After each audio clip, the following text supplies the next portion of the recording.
अथर्व दौलत कामगारांच्या उपोषणाला कल्लाप्पा भोगण व लक्ष्मण गावडे यांचा पाठिंबा.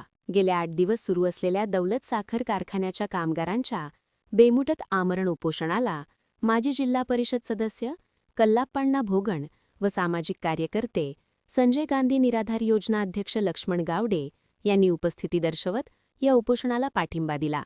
ते स्वतः व कोवाडचे माजी उपसरपंच श्रीकांत पाटील, पत्रकार व दौलतचे माजी कर्मचारी नारायण कणुकले, सामाजिक कार्यकर्ते रमेश जाधव हे यावेळी उपस्थित होते. कामगारांच्या न्याय मागण्यासाठी चाललेल्या या उपोषणाला भोगण यांनी दिलेला पाठिंबा कामगारांचे मनोधैर्य वाढवणारा ठरला असल्याच्या भावना यावेळी कामगारांनी व्यक्त केल्या. उपोषणस्थळी बोलताना कल्लाप्पा भोगण काय म्हणतायत ते पहा. महान कार्य न्यूजसाठी प्रकाश आईलापुरे, चंदगड. आणि यात काही विघ्न आली, काही कालांतरानं हात दिला गेला चालवायला, आणि हे चालवत असताना अनेक प्रसंग आले. शेतकऱ्यानं आपल्या तळमळीनं, त्याचबरोबर कामगारांनी आपल्या कष्टानं हा कारखाना उभा केलाय. या कारखान्याची वस्तुस्थिती सांगायची म्हटली तर महाराष्ट्रात कुठेही अशी नाही की 25-30 किलोमीटरच्या अंतरावरच्या कार्यक्षेत्रात हा कारखाना चालतो, जेणेकरून लांबून कुठून तरी आम्हाला ऊस आणायचा आणि कारखाना तोट्यात गेलाय असाही भाग काही नाही. मात्र या कारखान्यासाठी जसे कामगार झटले तसेच शेतकऱ्यांनी सुद्धा आपला घाम गाळलेला. आपण सर्वांनी लक्षात घेतलं पाहिजे. आज कामगारांचा प्रश्न आहे. मी आकडेवारीत काही सांगू शकत नाही. कामगार मात्र 1100 कामगार आज कामावर आहेत. 460 कामगार, 450 कामगार आहेत.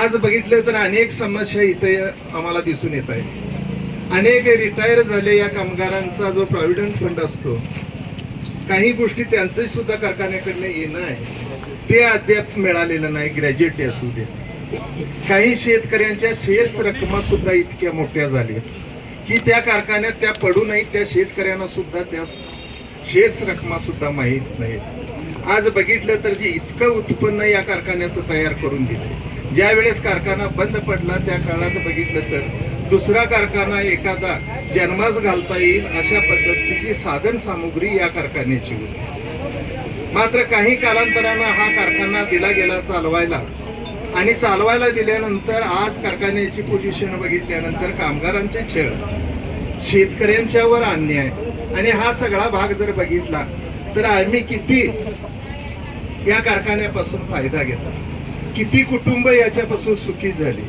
मुळात एक कारखाना सुरुवात करत असताना या चंदगड तालुक्याच्या वैभवात वाढ व्हावी, इथलं कुटुंब सधन व्हावं, हाच मूळ उद्देश होता.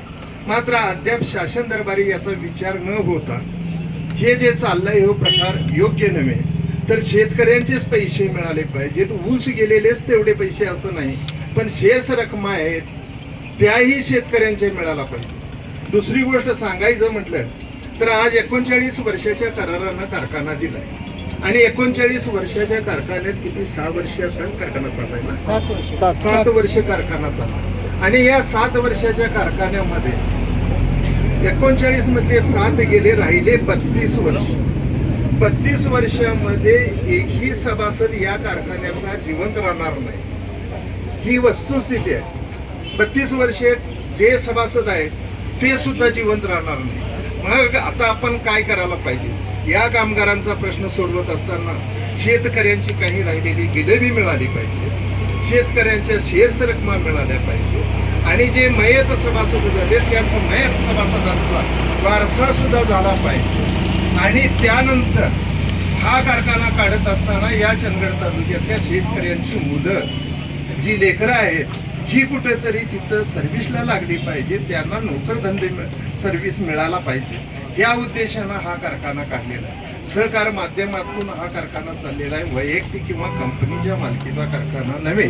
त्यासाठी आपण सर्वांनी, शेतकऱ्यांनी सुद्धा, कामगार जसं आंदोलन करायला लागलेत, या कामगारांच्या आंदोलनात शेतकऱ्यांनी सुद्धा उभा राहायला पाहिजे.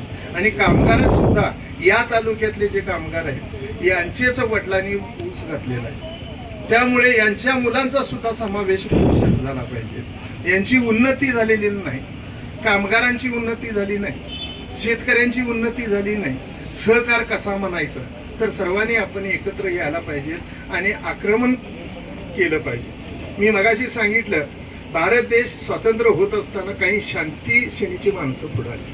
मग गांधीजी सारखे अहिंसात्मक अशी चळवळ त्यांनी उभी केली.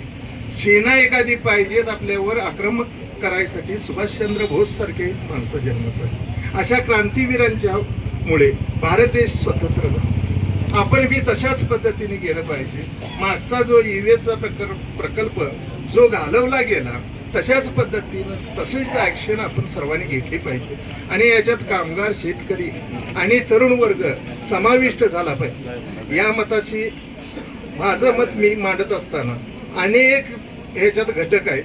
या सर्वच राजकारण करत असताना या गटाचा त्या गटाचा म्हणण्यापेक्षा सहकार आपला आहे आणि तालुक्याचा आहे असं आपण निश्चित करून उद्यापासून एकत्र येऊन याचं कामकाज झालं पाहिजे. आजचा हा पाठिंबा, त्यांचं उपोषण चाललंय. 7 लोक उपोषणाला बसलेले आहेत, पण बिचाऱ्यांचं 7 लोकांनी बसून हा प्रश्न निघणार नाही.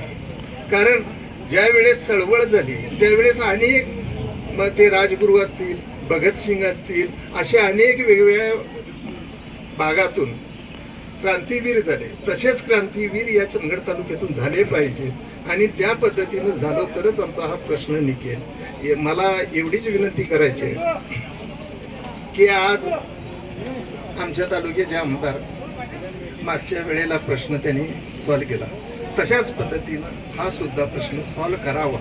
कारण त्यांच्याकडं सत्ता आहे आणि सत्ता असल्यामुळे आज विधानसभेमध्ये हा प्रश्न मांडून निकालात लवकरात लवकर काढावा अशी अपेक्षा व्यक्त करतो. या आंदोलनास मी माझ्या वतीनं आणि माणगाव जिल्हा परिषदेच्या वतीनं पाठिंबा जाहीर करतो आणि थांबतो. जय सहकार.